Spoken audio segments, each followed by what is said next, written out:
Bismillahirrahmanirrahim. Assalamualaikum warahmatullahi wabarakatuh.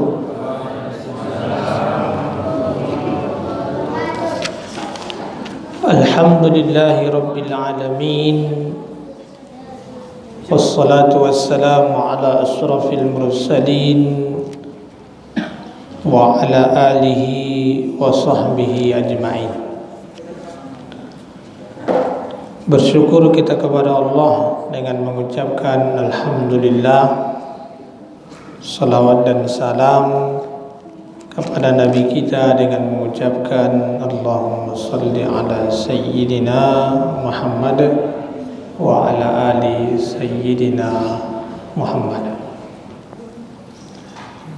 Bapak Ibu jemaah Masjid Darussalam yang insyaallah kita semua dimuliakan, dijaga Allah Subhanahu wa taala, amin ya rabbal alamin. Kita lanjutkan kajian ilmu tentang tafsir Al-Qur'an, surat Yasin ayat yang ke-7. A'udzu billahi minasy syaithanir rajim. Bismillahirrahmanirrahim. Laqad haqqal qaul ala aktsarihim fahum la yu'minun. Kata Allah Subhanahu wa ta'ala, laqad sungguh, haqqa betul atau benar, al-qaul. Al-qaul ini banyak artinya, bisa berupa janji, perkataan. Ala aksarihim, atas kebanyakan mereka, ahum la yu'minun, maka mereka itu la yu'minun, tidak beriman. Jadi Bapak Ibu yang dimuliakan Allah Subhanahu wa taala, Nabi mengajak mereka untuk beriman kepada Allah. Namun hidayah ini adalah hak vetonya Allah, miliknya Allah. Nabi hanya menyampaikan Bashira wa nadhira. Bashira itu kabar gembira, wa nadhira peringatan. Jadi Nabi mengajak mereka menyampaikan kalimat yang hak, la ilaha illallah. Namun kata Allah Subhanahu wa ta'ala dalam ayat yang selanjutnya, inna ja'alna, sesungguhnya kami, ja'alna menjadikan, fi a'naqihim, a'naq tu belenggu, di leher mereka, unkun, a'naq. Apa yang Allah jadikan, yang buat di leher mereka tu aklalan. Aklalan tu belenggu, macam serban lah, tak? Atau kain dililitkan di sininya. Fahia, belenggu tu kata Allah, ilal azqan, sampai ke dagu. Azqan tu dagu. Lalu fahum mukmahun, sampai macam ni mereka modelnya. Ini dalam tafsir ni dijelaskan dalam balaghah, namanya tamsil. Tamsil itu perumpamaan. Perumpamaan apa tu Ustaz? Perumpamaan kepada mereka yang disampaikan oleh Rasul Basyiran wa Nazira, yang mengajak mereka untuk bertauhid kepada Allah, namun mereka itu enggan, tak mau terima. Makanya Bapak Ibu yang dimuliakan Allah, Abu Jahal, kenal Bapak Abu Jahal? Kenal tak? Abu Jahal tu namanya ada dipanggil dia dengan Abul Hakam. Nama aslinya Umar bin Hisham. Dia dua ketika itu, namanya satu Umar bin Hisham, yang kedua Umar bin Khattab. Lalu pada saat itu Nabi berdoa kepada Allah, Allahumma a'izzal islama bi umaraini. Ya Allah, bantulah perjuangan Islam ini dengan Islamnya salah satu yang bernama Umar. Satu Umar bin Khattab, satu Umar bin Hisham. Yang Allah ijabah, yang Allah kabulkan, Islamlah Umar bin Khattab. Nah, kembali ke cerita yang tadi, Abu Jahal, Abul Hakam, Umar bin Hisham. Pada suatu malam, Umar bin Hisham, Abu Jahal dengan Abu Sufyan, tapi tidak ada janji mereka ini. Mereka mau mendengarkan bacaan ayat-ayat Al-Quran yang diterima oleh Nabi melalui malaikat Jibril dari Allah Ta'ala.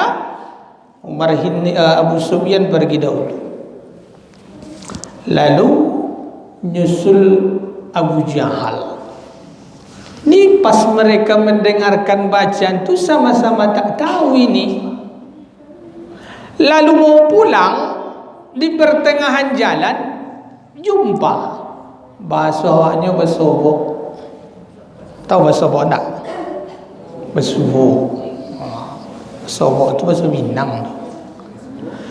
Lalu ditanya oleh Abu Sufyan, Abu Jahal, Abul Hakam, dari mana? Loh, sampean dari mana? Oh, saya dari rumah Muhammad. Kamu dari mana? Sama. Ngapain ke sana? Saya mau mendengarkan bacaan Muhammad. Yang dia bawa tu saya pengen tahu, kata Abu Sufyan. Gini ajalah, kata Abu Jahal. Besok kalau nak datang ke sini kasih tahu ya, supaya tak jumpa kita lagi. Nanti nampak sama pengikut kita, malu kita nantinya. Tapi begitulah kuasanya Allah. Allah lupakan mereka berdua. Besok malam pergi lagi. Di persimpangan jumpa lagi. Akhirnya karena 2 malam sudah berturut-turut begitu, lalu bertanyalah Abu Sufyan kepada Abu Jahal, Ya Abul Hakam, menurutmu bagaimana yang dibaca oleh Muhammad tu? Yang dia bawa tu bagaimana? Datang Abul Hakam, sebenarnya yang dibawa oleh Muhammad tu betul semua tu. Benar yang dia bawa itu. Lalu kalau begitu benar yang dibawa oleh Abu Muhammad itu, wahai Abu Jahal, bagaimana kalau kita ngikut dia? Pas dibilang Abu Sufyan seperti itu, datang Abu Jahal. Kalau saya nanti mengikut apa yang dibawa Muhammad itu, bagaimana kata pengikut saya? Berarti tak diberikan Allah hidayah. Kenapa dia tak mau mengikut dengan apa yang dibawa oleh Muhammad? Geng. Ya kan? Jadi kalau ada orang kita ajak ke masjid, gengsi dia, berarti betul. Titisan nah itu Bu. Makanya dinamakan unzur ma qala wala tanzur man qala. Kalau dalam masalah agama ni Bapak Ibu yang dimuliakan Allah, lihat apa yang dia sampaikan, jangan lihat siapa yang menyampaikan. Meskipun umurnya jauh di bawah kita, kalau betul yang ia sampaikan, maka kita harus sami'na wa ata'na. Bapak Ibu yang dimuliakan Allah Subhanahu wa taala. Makanya kalau kita diajak orang, kalau kita dinasihati orang, kan namanya watawasau bil haqqi. Kalau kita enggan menerimanya, bahwakah kan kita menolak, khawatirnya cuma satu, Pak. Khatamallahu ala qulubihim wa ala sam'ihim wa ala absarihim. Kalau sudah gisyawah itu Pak, khatam itu artinya dicap oleh Allah, maka Allah tutup hatinya. Maka terdengar pun suara azan, ada ajakan untuk berbuat amar ma'ruf. Waja'alna min baini aydihim saddan wa min khalfihim, nanti disambung oleh Allah Ta'ala. Jadi mereka tu meletak tangan mereka, asabi'ahum, mereka letak tangan mereka, jari-jari mereka tu di telinga mereka.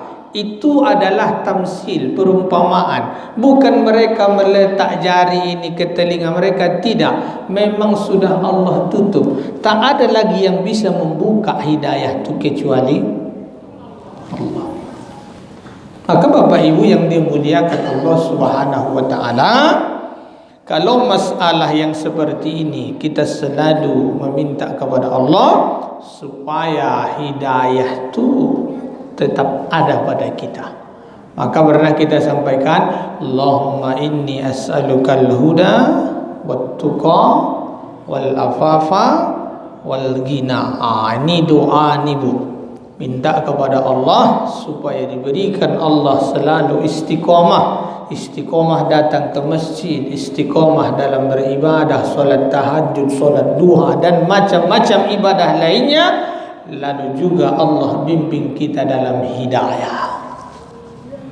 Bapak Ibu yang dimuliakan Allah. Maka pada saat itu Abu Sufyan dan Abu Jahal yang Allah beri hidayah untuk masuk Islam adalah Abu Sufyan. Bapak Ibu yang dimuliakan Allah Ta'ala, maka hidayah ini adalah haknya Allah Subhanahu wa Ta'ala yang selalu harus kita minta. Bapak Ibu yang berbahagia, itu ayat yang ke-8. Ayat yang selanjutnya kata Allah, waja'alna min baini aydihim, waja'alna, kami jadikan, min baini aydihim, dari hadapan mereka. Apa yang dibuat Allah tu? Sadda. Apa arti sadda tu Bu? Penutup. Sama dengan gisyawah tadi. Gisyawah artinya juga penutup. Sadda, Allah tutup. Di hadapan mereka kata Allah, Allah buat penutup. Wa min khalfihim sadda. Belakang mereka pun Allah buat penutup. Fahum fa'akshaynahum, kami tutup pandangan mereka. Fahum la yubsirun, maka mereka itu tak bisa melihat. Ada dulu Nabi Muhammad ketika dikepung oleh kafir Quraisy. Masih ingat tak? Kau pada termenung semua? Atau karena udah ada AC? Iya, makin soju kan nampaknya. Iya, kedinginan. Alhamdulillah lah. Enak. Itu pun dah kadang dibikin AC. Masih tidak juga mah ke masoji. Enak. Padahal di rumahnya jangankan AC, kipas angin juga ayah dapat. Enak.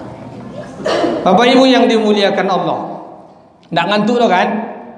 Anda kembali ke cerita yang tadi. Ketika Nabi Muhammad dikepung oleh kafir Quraisy, nanti kalau Nabi nak pergi keluar dari rumah, pergi ke masjid, disitulah diintai oleh orang kafir Quraisy. Tujuan mereka apa? Membunuh Nabi Muhammad.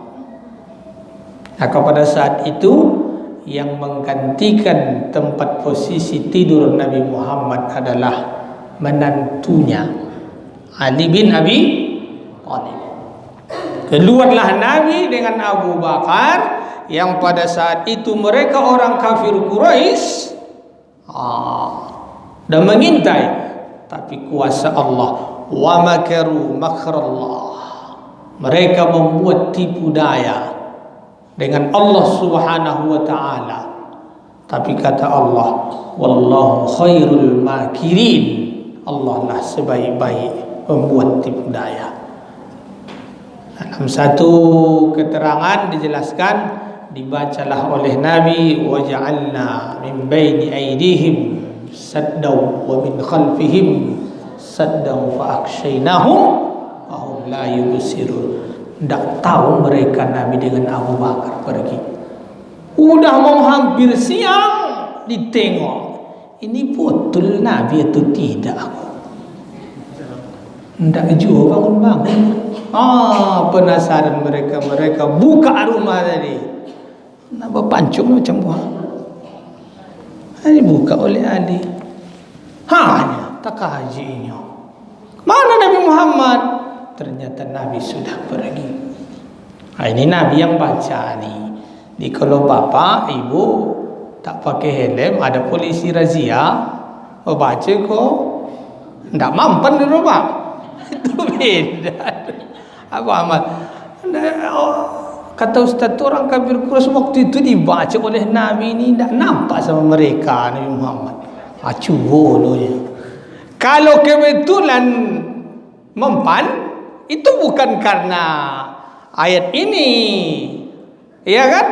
Memang qadarullah, bapak tak kena tilang, mungkin tak nampak polisi itu kan. Kalau bertangkap sama polisi itu, ada mampan ayat tu, bersalahkan pula ayat tu. Jangan. Ini satu kisah, satu cerita Nabi Muhammad ketika itu dikepung oleh orang kafir Quraisy, tapi tak dapat sama mereka.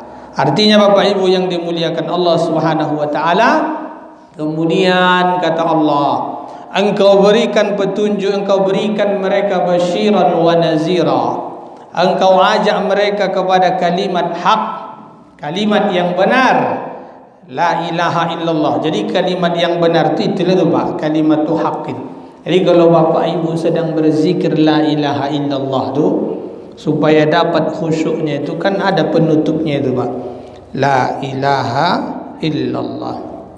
Selesai mau zikir sendiri atau bersama, kalimatu haqqin alaiha nahya wa alaiha namut wa biha nub'asu insyaallah ta'ala minal amin.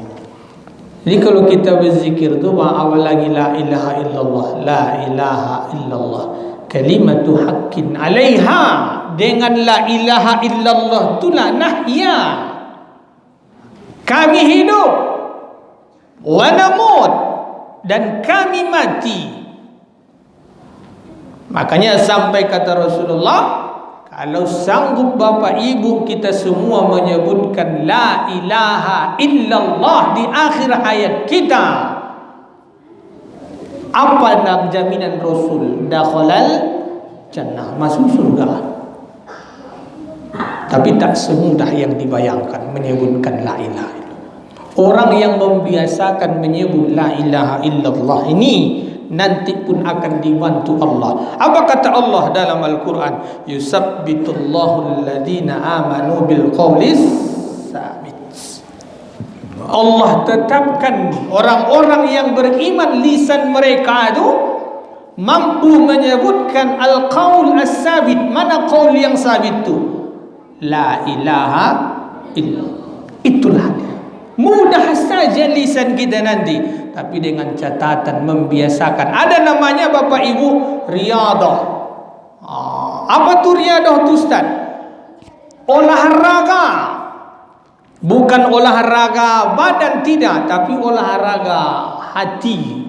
Zikir la ilaha illallah supaya mudah nanti. Macam mana caranya Ustaz? Banyak caranya Bu. Nak mulai bekerja kita bismillah. Selesai bekerja kita alhamdulillah. Ada kesalahan kita astagfirullah. Ya Allah, tak ada kuasa kami menjalani hidup ni, la haula wala quwata illa billah. Berlindung kita kepada Allah. A'udzubillahi minasyaitan. Jadi semua terbiasa kita menyebutkan Allah, Allah, Allah, Allah, Allah. Sampai nanti di akhir hayat kita mudahlah lisan ini menyebutkan la ilaha illallah. Kalau sudah memang payah betul yang kita ajar itu, namanya sakaratul maut. Kalau bahasa Minangnya sakarek. Jadi bahasa Arab tu dibuat dia ke bahasa Minang, namanya sakarek. Memang itu tu Pak. Makanya faedah salah satu surat Yasin ni belum kita baca, ma min maitin yukrahu alaihi Yasin illa hawwanallahu alaihi. Kalau ada orang yang sedang dalam keadaan sakarat, bacakanlah surat Yasin. Illa kata Rasulullah, hawwanallahu alaihi. Apa itu arti hawwanatu? Allah ringankan. Doa kita tu, Allahumma hawwin alaina fi sakaratil maut. Kan gitu Pak. Bacakan surat Yasin. Maka ketika orang yang seperti ini membiasakan Allah, Allah, Allah, Allah, maka pada saat sakaratul maut dia mudah lisannya menyebutkan la ilaha illallah. Jadi kalau kita biasakan Pak, insya-Allah biasa tu. Tapi kalau tidak dibiasakan, malatih balon, tak kaji awak. Apa yang tersebut? Ada yang baca arwih, ada yang tersebut nama-nama hantu, ya kan? Untung tak nama laki disebutnya. Ya kan? Kenapa bisa seperti itu Ustaz? Karena tak biasa lisan ini menyebutkan Allah. Seharusnya terkejut kita, tersandung kita lagi berjalan, ada orang main bercun, terkejut kita, bukan bercarut kita. Astagfirullah. Itu. Kalau dah seperti itu kita, maka insya-Allah mudah lisan kita ini menyebutkan la ilaha illallah. Kita lanjutkan Bapak Ibu yang dimuliakan Allah Subhanahu wa taala. Ada yang bertanya tak? Tak. Lanjut. Memang luar biasa. Cuma harus copek paham. Ayo. Awak baca itu lanjut je. Ada ke-9 ayat ini. Wa sawa'un 'alaihim a'anzartahum am lam tunzirhum la yu'minun. Wa sawa'un 'alaihim, wahai Muhammad, baik kau beri peringatan, a'anzartahum, baik kamu beri peringatan kepada mereka wahai Muhammad, am lam tunzirhum, am ataupun lam, tidak, tunzirhum, engkau tak beri peringatan kepada mereka wahai Muhammad, mereka itu podoai, tahu podoai? Sama aja Muhammad. La yu'minun, mereka takkan beriman. Inilah bahaya ni kalau sudah dicap oleh Allah, kalau sudah dikunci oleh Allah. Sama dengan kita, Pak. Kalau kita sudahlah dicap Allah hati kita, siapapun yang menyampaikan, orang tua yang memberikan nasihat tidak bisa menerima, kawan sejawat memberikan nasihat pun tak menerima. Kenapa? Sudah ditutup oleh Allah Subhanahu wa taala. Maka Bapak Ibu yang dimuliakan Allah, sebelum ditutup Allah tu semua pendengaran, penglihatan kita. Dia bisa melihat ustaz, bisa. Dia bisa mendengar ustaz, bisa. Dekatnya rumahnya dari masjid, betul. Wak pasang punto agak 10, 5 ke sini, 5 ke situ. Diundang qori'nya Muammar, muazzinnya yang terkenal. Kalau sudah ditutup oleh Allah hati itu, tak terdengar dia. Panas telinganya mendengar suara mengaji itu, Pak. Ada orang macam tu, Pak. Ada di beberapa tempat tu. Ya tak? Kawan saya dulu ceramah di Palas, agak kuat suaranya sedikit, macam suara saya inilah. Kebetulan mik keluar, ceramah ustaz tu nak pulang ceramah, di stop dek kawan tu. Di stop sama kawan tu. Panas telinga dia mendengar ceramah. Kenapa bisa seperti itu? Inilah orang yang jarang, bahkan jauh dari Allah Subhanahu wa taala. Kita jangan sampai seperti itu. Kan ayat yang dipanggil tu, ayat yang dibacakan, sampai panas telinga kita, panas hati kita. Ini sudah bermasalah nih. Perlu diruqyah orang yang seperti ini. Bapak Ibu yang dimuliakan Allah Subhanahu wa taala, maka kata Allah, wahai Muhammad, baik kau beri peringatan kepada mereka ataupun tidak kau beri peringatan kepada mereka, fahum la yu'minun, mereka takkan beriman, takkan mengikut kepada apa yang engkau bawa. Lalu kata Allah Subhanahu wa taala, innama, hanya saja, tunzir. Jadi innama ni, Pak, secara ilmu tafsir artinya beda dengan inna. Ini kalau belajar tafsir macam ni lah, Pak. Inna artinya sesungguhnya. Kalau innama artinya hanya saja, ada pembatasan. Makanya di dalam Al-Quran tu Allah sebutkan innamal mu'minuna ikhwatun. Hanya orang yang punya rasa persaudaraanlah yang disebut dengan orang yang beriman. Innama ya'muru masajidallah, hanya orang yang punya rasa imanlah yang mau memakmurkan masjid. Jadi kalau tak mau datang ke masjid, memakmurkan masjid tak mau, memakmurkan masjid ni banyak maknanya ni, Bu.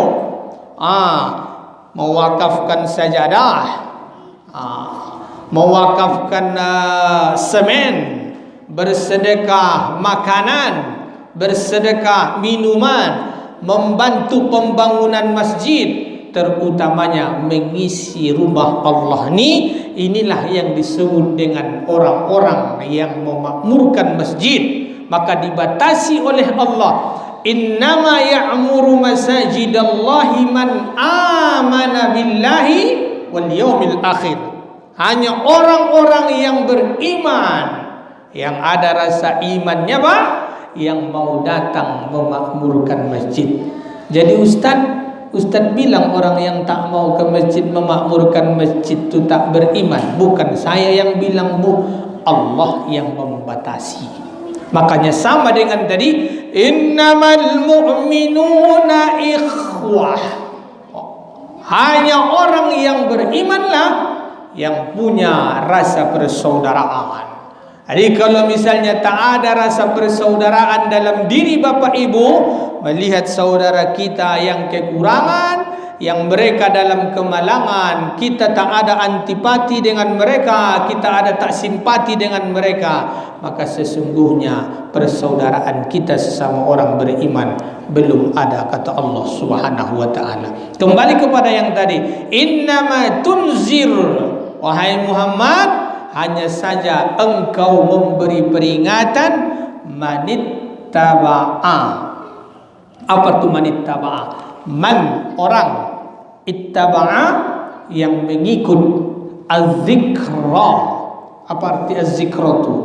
Peringatan. Jadi Nabi Muhammad menyampaikan kalimat hak, menyampaikan basyirun wa nazira. Itu hanya untuk orang-orang yang mengikut, yang Allah berikan hidayah kepada mereka.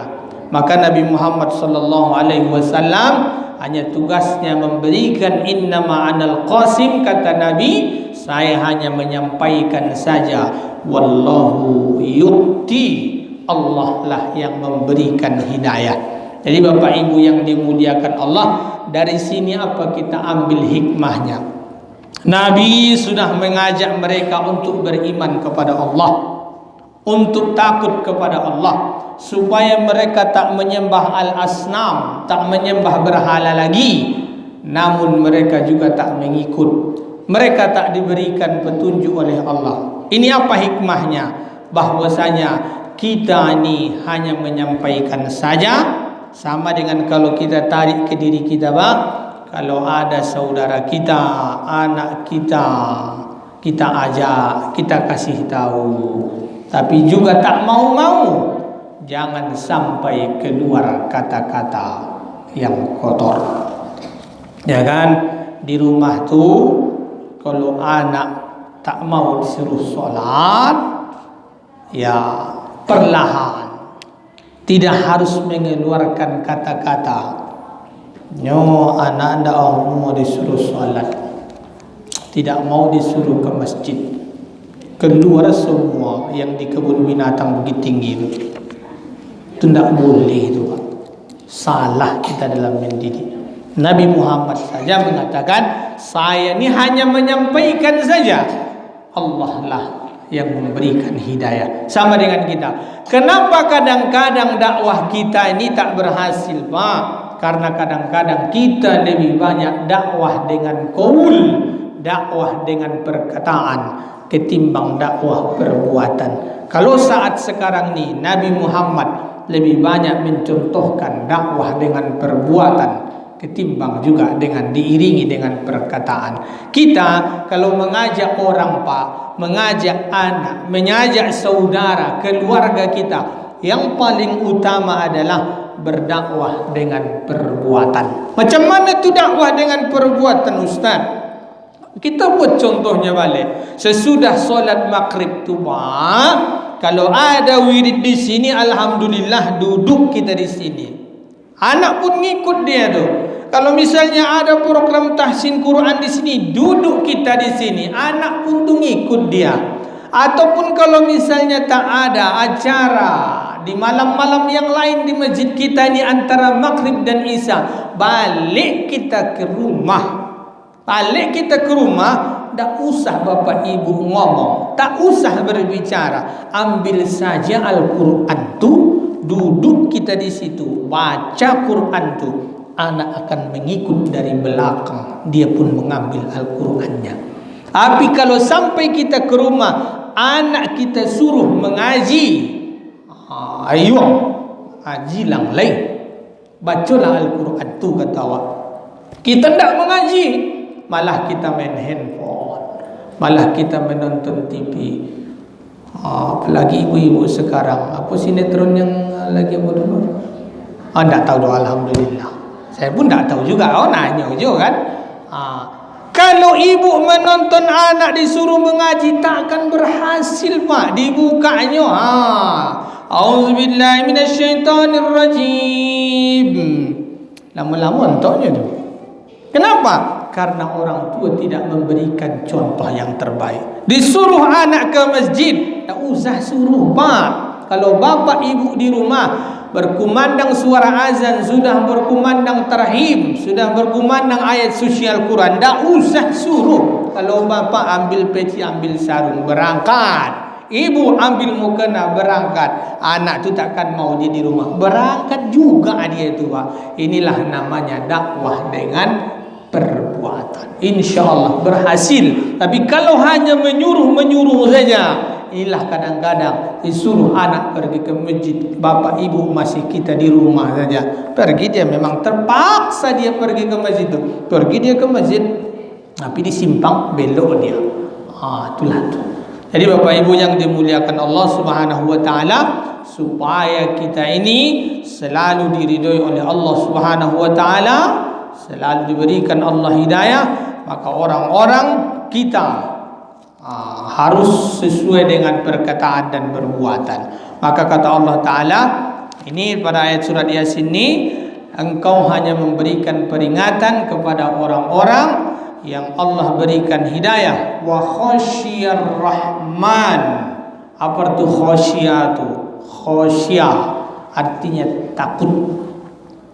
Innama yakhsyallaha min ibadihil ulama. Takut. Macam mana takut kepada Allah?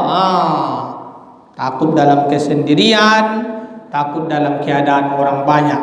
Jadi kalau kita takut kepada Allah tu, khasyah kita kepada Allah Ta'ala tu, tidak boleh takutnya hanya takut ketika orang banyak saja. Kenapa tak melakukan maksiat dia? Kenapa dia tak melakukan yang jahat? Ada orang, itu tidak boleh Bang. Maka kata Rasulullah, wa ammal munjiyat, ada beberapa hal yang bisa membebaskan kita dari azab Allah Ta'ala. Ini dari khasyah tadi ni. Khasyah, takut. Khasyah itu apa? Takut kepada Allah. Orang yang bisa terlepas dari azab Allah, kata Rasulullah, khasyatullahi fis sirri wal alaniyah. Takut kepada Allah, baik dia dalam keadaan sendiri maupun dalam keadaan banyak. Jadi ada orang kan kadang istilahnya apa sekarangnya itu Bu? Jaim. Tahu jaim? Jaga image. Di depan orang alimnya minta ampun, pas dia sendiri hilang alimnya, buas dia jadinya, bermaksiat dia kepada Allah. Maka ini bukan khasyah namanya itu. Kalau kita beramal, melakukan perbuatan, baik di hadapan ada orang ataupun tidak ada orang, semata-mata kita mengharapkan ridho Allah Subhanahu wa taala. Sama dengan beramal Pak. Beramal kalau di depan orang kita hebat. Kalau di depan orang solat subuh 2 rakaat, solat sunat 2 rakaat 5 minit. Pas solat dia di rumahnya 2 rakaat sampai 2 minit tu. Itu namanya riya. Salah tu Pak. Jadi baik di masjid solat sunat dia sama saja. Kalau depan orang Allahu Akbar, lama sampai Pak Allah. Lama sampai. Sedangkan membaca itu Pak, at-tawassut, pertengahan. Khairul umuri awsatuha. Perkara yang terbaik itu adalah pertengahan. Pas dia baca, kalau dia sendiri Pak, baca Al-Fatihah itu kencang tuh. Tidak terlalu mau. Pas di masjid, Allahu Akbar, mengganggu ke tetangga sebelah. Bismillah. Allah. Salah tu Pak, mengganggu sebelah tu. Al-Fatihah yang kita baca tu Pak, minimal yang mendengar itu nih, telinga kita sendiri. Tak usah sampai ke orang lain. Kenapa? Mengganggu kehusukan tetangga sebelah. Kan begitu. Ini kembali kepada yang khasyah tadi, takut kepada Allah Subhanahu wa taala hanya betul-betul fis sirri wal alaniyah. Jadi Nabi Muhammad sallallahu alaihi wasallam diutus oleh Allah memberikan kabar basyira wa nazira hanya kepada orang manittaba az-zikra, orang yang mau mengikut az-zikra, peringatan, wa khasyar rahman, orang yang takut kepada Allah bil ghaib, dengan yang gaib. dengan Allah Subhanahu wa taala, maka kata Allah, "Basyirhu." Wahai Muhammad, engkau berikan mereka basyira wa nazira. Mereka mau mengikuti langkah-langkahmu. Maka apa kata Allah? "Fabasyirhu." Beri peringatan mereka, beri kabar gembira mereka. Basyir, beri kabar gembira mereka dengan apa? Bimaghfiratin, dengan ampunan Allah Ta'ala, wa ajrin karim. Apa tu ajrin tu? Balasan, pahala, karim, yang sangat mulia. Bapak Ibu yang dimuliakan Allah Subhanahu wa taala, kita ini apa yang kita harapkan? Surga atau ampunan Allah? Kedua-duanya enggak. Kalau sudah diampuni Allah, dapat surga. Kita beramal ni salat untuk apa? Untuk dapat surga atau ridho Allah? Ridho Allah. Karena kan ketika kita baca Allahu Akbar, doa iftitah itu kan ada dua tuh Pak. Allahu Akbar banyak itu. Cuma yang masyhur kan Allahu Akbaru kabira, kemudian Allahumma ba'id. Mumpung saya teringat, ada kebanyak kesalahan orang Pak. Ini kalau kaji tafsir nih Pak, tidak memang menonton dia kemana-mana perginya itu. Namanya tafsir, menjelaskan. Ada tidak pernah dengar Bapak Ibu Allahu Akbar? Apa baca sudah itu? Kabira. Allahu Akbar kabira walhamdulillahi katsira. Itu keliru tu Pak. Ini banyak kini Pak. Kalau tidak percaya Pak Ibu, lakukanlah penelitian ke MDA. Keliru tu Pak. Mana yang betul tu Ustaz? Allahu Akbar. Ulang balik. Allahu Akbar kabira. Ini kalau dia Allahu Akbar kabira, ikut sama je sekali mandayung 2-3 pulau talampaui. Salah dia bukan di situ tempatnya. Allahu Akbar ini takbiratul ihram. Allahu Akbar kabira, baru dia namanya doa iftitah. Kalau tidak, bacalah Allahumma ba'id. Kembali kepada yang tadi, kita beribadah hanya ingin mengharapkan ridho Allah. Kalau sudah dapat ridho Allah, maka dapatlah ampunan Allah. Kalau sudah dapat ampunan Allah, jangankan surga Allah, kita akan bertemu dengan Allah Subhanahu wa taala. Allah bertanya kepada ahli surga, "Wahai penduduk surga, bagaimana dengan nikmat surga yang aku berikan kepada kalian?" Apa kata penduduk ahli surga? Dah cukup ya Allah. Namun kata Allah, masih ada nikmat yang lebih dahsyat dari itu lagi, kata Allah. Apa itu ya Allah? Ini sudah sangat cukup dan luar biasa. Maka kata Allah, kalian pada saat ini bisa melihat aku, kata Allah. Mau enggak? Enggak banyak yang jawab dong. Jawab. Mau kan? Berjumpa dengan Allah. Siapa yang sudah berjumpa dengan Allah? Nabi Muhammad. Kapan itu Ustaz? Ketika inilah bulannya nih, bulan Rajab, pada peristiwa Isra Mi'raj. Luar biasa Bapak Ibu yang dimuliakan Allah. Maka kita beribadah, beramal bukan karena yang lain, hanya karena mengharap ridho Allah. Maka doa kita Allahu Akbar kabira itu yang kita baca, inna salati wa nusuki wa mahyaya wa mamati. Ujungnya itu Pak, lillahi rabbil. Kalau kita sudah sholat, sudah beribadah, ini kalau kita mengkaji-kaji, kan kita tadi bercerita bahwa kita beribadah. Inna salati, sesungguhnya salatku, wa nusuki, dan ibadahku, wa mahyaya, dan hidupku, wa mamati, dan matiku, semua tidak ada karena yang lain, hanya untuk Allah Subhanahu wa ta'ala.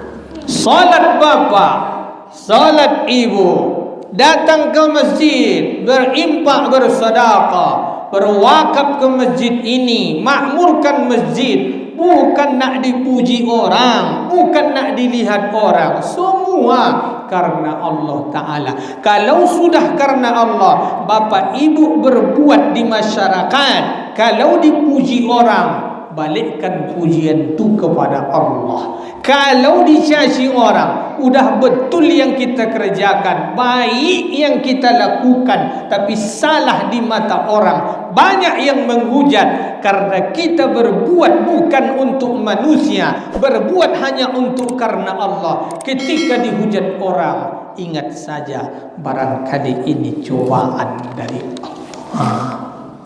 Jadi kalau sudah seperti itu Pak, yang kita perbuat semuanya bernilai ibadah. Tapi ketika orang menghujat, mencaci kita, kita berbuat dalam masyarakat, baik kita lakukan. Ketika dipuji orang, bangga kita, maka datanglah iblis, datanglah syaitan. Maka ketika kita dipuji orang, jangan lama, jangan sempat bersemayam pujian itu dalam hati kita. Dipuji orang kita, memang engkau nih luar biasa, dermawannya minta ampun, hebatnya bagus, sudahlah kaya tak sombong, suka membantu orang.